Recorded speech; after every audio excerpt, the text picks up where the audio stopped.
Olá, está no ar o Documentação.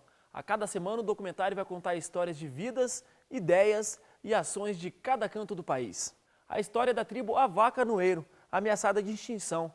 O filme mostra a busca de 4 grupos que ainda vivem isolados na região, sem nenhum contato com o branco, mesmo a 500 quilômetros da capital. O esforço na tentativa de preservar sua cultura. Os remanescentes da tribo indígena Avá-Canoeiro, que no passado habitou extensamente o Cerrado Goiano, até o extermínio da última aldeia nos anos 70, viveram mais de 10 anos nas cavernas das montanhas da região. O pequeno grupo de sobreviventes acabou sendo o pivô de uma grande discussão sobre progresso e preservação, que permanece em pauta até os dias de hoje. O filme percorreu um grande circuito de festivais nacionais e internacionais, conquistando prêmios como melhor trilha sonora em Gramado, melhor documentário em Salvador e melhor som em Recife. Histórias de Avá, de Bernardo Palmeiro. Vamos ver.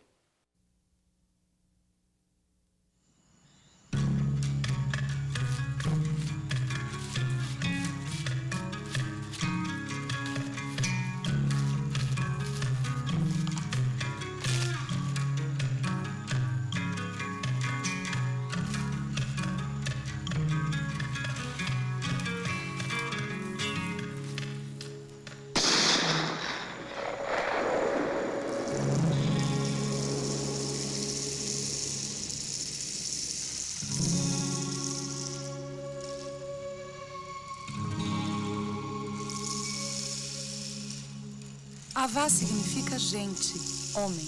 Homem Avá, gente Avá. Canoeiro pela destreza com que navegavam pelas correntezas com suas ubás. Eles já foram os senhores do Alto Rio Tocantins e de todo o seu vale.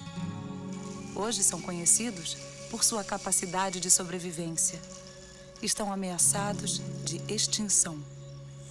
Mas eu vi eles primeiro, porque eles vinham por dentro do mato, né? E eu ia no trieiro. O trieiro, a gente não faz barulho no trieiro, né? E eles eram 4.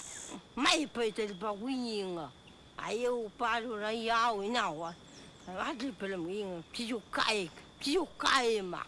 E eles tinham muito medo de espingarda, eles tinham muito medo.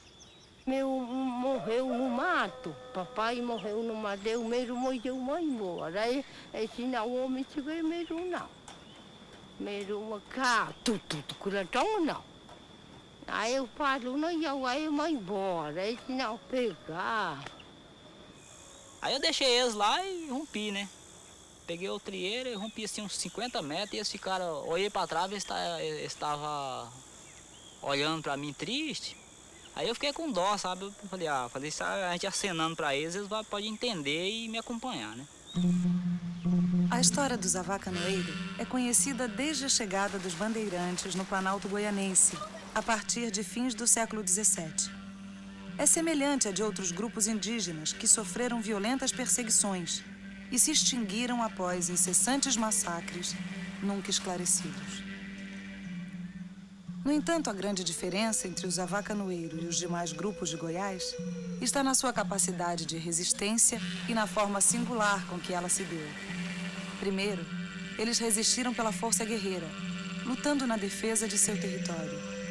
Depois, já em número reduzido, resistem fugindo deliberadamente do contato com o Maíra, o branco, o inimigo, mantendo-se fiéis a si mesmos. Após décadas de violentas investidas de garimpeiros, fazendeiros e regionais, a nação Avá foi forçada a se fragmentar. Dispersaram-se em pequenos grupos pela região do Cerrado, nos estados de Goiás, Tocantins e Minas Gerais. Como estratégia de sobrevivência, tornam-se nômades vivendo da caça e da rapinagem. Desenvolveram uma capacidade tal de ocultamento que podem se movimentar por extensas áreas do Cerrado e só se deixam ver quando querem. Parecem invisíveis, mas existem.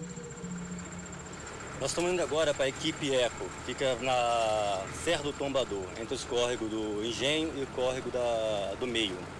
Essa região nós estamos monitorando até há cerca de 3 meses. Mas só há 2 meses atrás nós conseguimos informação mais forte, mais convincente, que é a presença dos índios por lá. Que são, na casa do seu Raimundo, um morador regional antigo, sei que mora lá há cerca de 15 anos, começaram a tirar pedras nele. E agora, no dia 19 de novembro, a filha dele pôde ver um índio passando pelo córrego. Ele praticamente se apresentou para ela, porque ele tacou uma pedra, pediu para ela olhar, né, tacando uma pedra, e depois se retirou e foi embora. A gente não sabe qual o motivo, mas a gente acha realmente que ele está de olho nela. Eu estava vindo para tomar banho, aí chegou ali em cima e jogaram uma pedra em mim, né? Eu desci normalmente, tomei o banho, aí quando estava voltando para casa, jogaram uma pedra na minha frente. Aí eu olhei de lado que a pedra veio, aí eu enxerguei ele encostado num pé de babaçu, assim de lado. Aí ele ficou, normalmente desde que eu vi ele ficou lá. Eu peguei e corri, né? Fiquei com medo e corri. Um dia eu estava de boiando no milho marmoia aqui nessa barraca aí eles caiu um sabuco assim perto de nós, né? E eu pensei, procurei ela. Ela acho que caiu um dedo, não, foi eu que joguei um sabuco aí. Aí parou um tempinho, aí continuou, jogou mais outra pedra. Aí continuou jogando, aí nós tínhamos aquele colchete ali, estava aberto, eu fui lá fechar o colchete, aí nós saímos, quando chegou bem de frente esse trieiro que passa por fora do colchete ali, jogaram uma pedra perto de nós, assim. Aí nós rompemos, chegamos no colchete e jogaram outro. Aí nós voltamos para casa. Minha mãe veio pegar água de manhã, né? Aí ela foi ali, aí eles soviaram, né? Aí ela viu naquela pedra lá. Aquelas pedras, viu os dois virados para cá. Aí, Imaginar índio isolado a 500 quilômetros da capital do Brasil é uma coisa meio complicada, né? Mas existe, eles estão aqui e nós estamos provando isso. Este é o grupo da região de Serra da Mesa, Iauí, o único homem, e as mulheres Mátia, Naquátia e Tuia. Atualmente habitam uma área de 38 mil hectares, localizada no norte goiano, nos municípios de Minaçu e Colinas, dentro do seu território tradicional. São sobreviventes do massacre da última aldeia Avacanoeiro, por volta de 1970. Quando, em 1983, fizeram contato com um jovem caçador morador da região que encaminhou-lhes a FUNAI, mais de 10 anos haviam se passado em que viveram em cavernas nas serras goianas. Sobreviveram da rapinagem em fazendas por onde passavam. Escondiam-se durante o dia, caçavam à noite. Durante anos viveram numa caverna na Serra do Retrato, onde vivenciaram mais uma vez o limite de vida e de morte. Ali nasceu Tuia, para que junto com Iauí pudessem dar seguimento à sua descendência. Ali também morreu e foi enterrado o pai dela, líder do grupo, atacado por uma onça durante uma caçada. A partir da morte do último homem adulto, Mátia passou a conduzir o grupo, agora formado só de mulheres e crianças. Violou regras de sua organização social, pegou em armas, realizou rituais sem permitir que sucumbissem. Nela está sintetizada a força dos Avá. Até hoje, Mátia representa a segurança e a fortaleza do seu grupo. Comunicativa, conta em detalhes a trajetória do seu povo. É a memória tribal. Naquátia, irmã de Mátia, assumiu a condução da religiosidade. Invoca o contato com o sobrenatural através de rituais de cura e pagelança. Ela é a mais resistente a todo esse processo de aproximação com Maíra. Iauí perdeu o pai no massacre. Anos depois, durante uma perseguição, assistiu à morte trágica de sua mãe, assassinada por regionais. Iauí ainda era menino. Precisava ser preservado por ser o único homem vivo. Foi criado por Mátia, protegido pelo fogo. Era ele quem preparava os alimentos, resultado das caçadas. Esta inversão na distribuição de tarefas persiste até hoje. O passado de violência vivido por este povo atingiu mais profundamente a Tuia. Nascida nos tempos de fuga, cresceu sem conhecer uma aldeia. Foi criada dentro dos abrigos de pedra e, não raro, ainda bebê, era amarrada nos galhos altos das árvores durante as caçadas mais perigosas. Nunca experimentou o convívio com outras famílias ou outras crianças. Por isso, seu processo de socialização foi definitivamente comprometido. Tornar-se mãe foi para Tuia seu maior desafio. Durante o período de fugas constantes, o grupo, impossibilitado de carregar filhos pequenos, praticava técnicas abortivas. Após o contato, sentindo-se mais seguros, permitiram o nascimento de 2 crianças, Trumac e Potidjawa.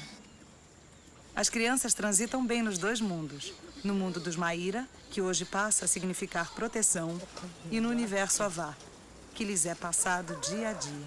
Papai, cara meu aqui, índio, cara aqui pequeno. Papai, meu, cara aqui. Papai, mamãe.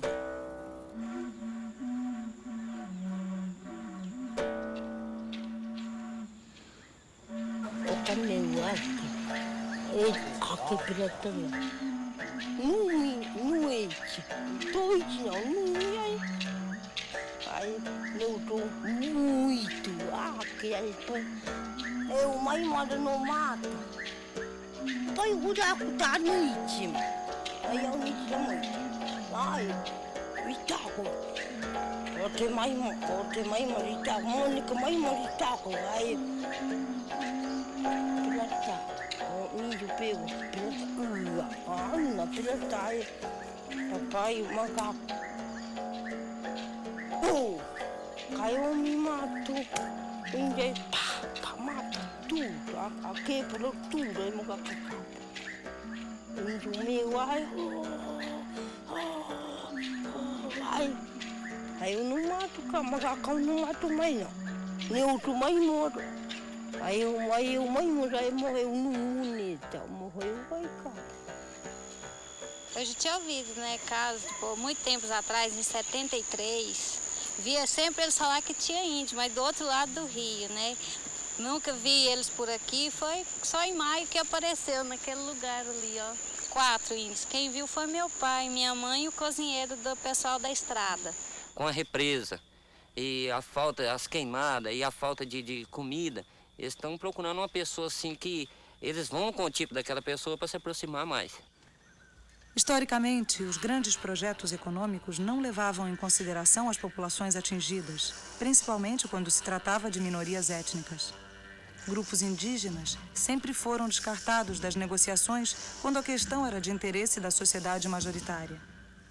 Em 1983, quando os avacanoeiros foram contatados, já haviam sido iniciados os primeiros trabalhos para a implantação da hidrelétrica de Serra da Mesa, no Rio Tocantins, em Goiás. A presença inusitada daqueles 4 índios, tão próximos ao canteiro de obras, pareceu durante algum tempo incômoda aos empreendedores. Mais tarde, levantou reflexões, reconsiderando valores e adotando novas posturas, que fizeram com que a empresa responsável pela obra se reposicionasse frente à realidade que ali se apresentava. Apostando na possibilidade do ressurgimento da nação avacanoeiro, viabiliza projetos de assistência e proteção e participa diretamente na busca dos índios que ainda continuam isolados e escondidos no mato. Agora os Avá sentem-se novamente seguros para retomar suas atividades tradicionais. A agricultura, forte característica do grupo, tem sido sua principal atividade. O artesanato, antes restrito ao fabrico de armas e instrumentos musicais com fins religiosos, foi sendo retomado pouco a pouco pelas mulheres com a afiação do algodão e as cestarias. A influência regional é notada na confecção de chapéus de palha, sem contudo significar uma substituição de seus valores culturais, mas sim um acréscimo de conhecimentos. Hoje, a tranquilidade conquistada faz parecer distante aquela vida nos abrigos de pedra.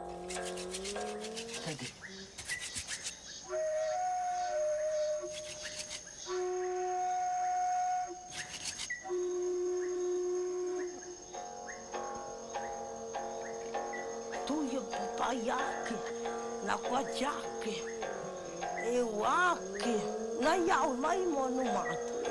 Aí caiu, tem uma coisa, tem uma, cadê? Aqui o arroz é capa. Aí caiu, pum, lá, cuidado, lume, aqui pega o pau, taga, aqui pega a tuia, aqui, tuia, aqui não. Aí a tuia que veio, não me pau. Que não me ia muito. Eu não me ia muito, nem que. Pegar a tuia macaco. Nu, eu tenho eu Jalaki, miau tigo, tá, e tá gigante. Aí, mãe, Esse acampamento, ele foi posto numa posição onde seria a gente pelo menos imagina que é uma passagem dos índios. Foi construído em 4 dias, ele é feito de modo que seja mais similar com os regionais, o pessoal que mora na região, porque eles chamam de casa que eles chamam de adobo. Como adobo ficaria complicado, nós fizemos assim, de palha. Abrimos um espaço em torno para a gente construir algumas coisas, não sei, de repente fazer uma hortinha ou criar uma galinha, que chamaria ainda mais a atenção dos índios para isso, né? E tem um tapiri logo em cima também, algo não muito, um pouco rústico, só para chamar a atenção dos índios também, da mesma forma. Isso aqui é o que a gente, vamos dizer assim, apelidou, né, de tapiri. Porque tapiri, na realidade, é uma casa, uma maloca pequena, né? Onde a gente deixa alguns brindes para ver se a gente chama a atenção dos índios. Aqui está a nossa cozinha, aqui nossa despensa. Aqui tem alguns aparelhos nossos que nós usamos direto em campo. São os walkie-talkies. Isso aqui é um GPS, aparelho de localização por satélite. Isso aqui, como os índios andam geralmente à noite, é um aparelho de visão noturno, que a gente está tentando ver se consegue enxergar eles aqui na casa do seu Raimundo, mas está difícil. Mas todo esse material que a gente usa, ele serve muito, nos ajuda muito. Só que a base do nosso trabalho atualmente é a base da tal paciência, muita paciência. Agora é só esperar mesmo. E sempre seguindo eles detalhe por detalhe, mas nunca se aproximando demais. Sempre dando espaço para eles decidirem se vão correr, se vão ficar, eles decidem. Eu ouvi vários subir aqui perto do acampamento. E aí não dormi mais à noite, né? Continuei acordado em observação. Quando deu por volta das 4h30, 4 horas da manhã, eu percebi que tinha alguém aqui por perto, rondando aqui perto desse tapiri, né? Aí a noite muito escura, eu aproximei um pouco da cerca e fiquei dali, perto ali. Aí percebi que eles acenderam um cachimbo. E aí a noite muito escura, eu vim aproximando um pouco mais. Aí percebi que eles estavam afastando, indo embora, né? Aí eu peguei, voltei para trás, eles ainda voltaram para o mesmo local que estava, continuou bastante tempo, mas não se aproximaram do barraco. A Frente de Contato Avacanoeiro, essa tem um objetivo principal, é fazer o contato, porque existe risco de perda desse grupo, né? Hoje o objetivo dentro do departamento e a política do Departamento de Índio Isolado é fazer com que seja protegido esse povo, essas etnias desconhecidas ainda e seu habitat natural. A presença de outros 4 grupos que permanecem isolados na região traz a esperança do renascimento da nação avacanoeiro. Novos grupos, novos laços de casamento para as novas gerações. Estes avacanoeiros sobreviventes são herdeiros de uma cultura que fortalece o ser humano até o limite de sua essência. Das cinzas dos seus ancestrais, conseguiram preservar toda a integridade de sua humanidade e sua identidade avá. Agora resta-lhes o sonho de renascer como povo. Trumak e Putijawa têm o direito de crescer avacanoeiro.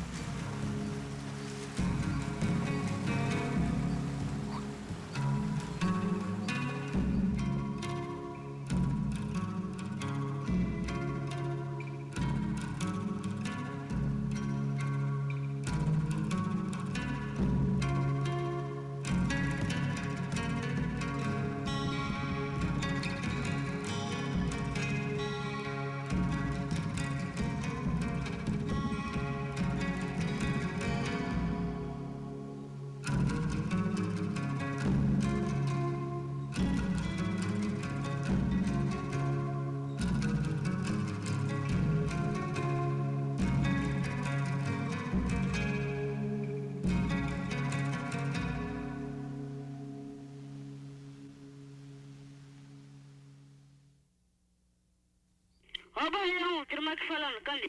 Quem tá falando aí? Oi, tudo bom? É Trumac falando.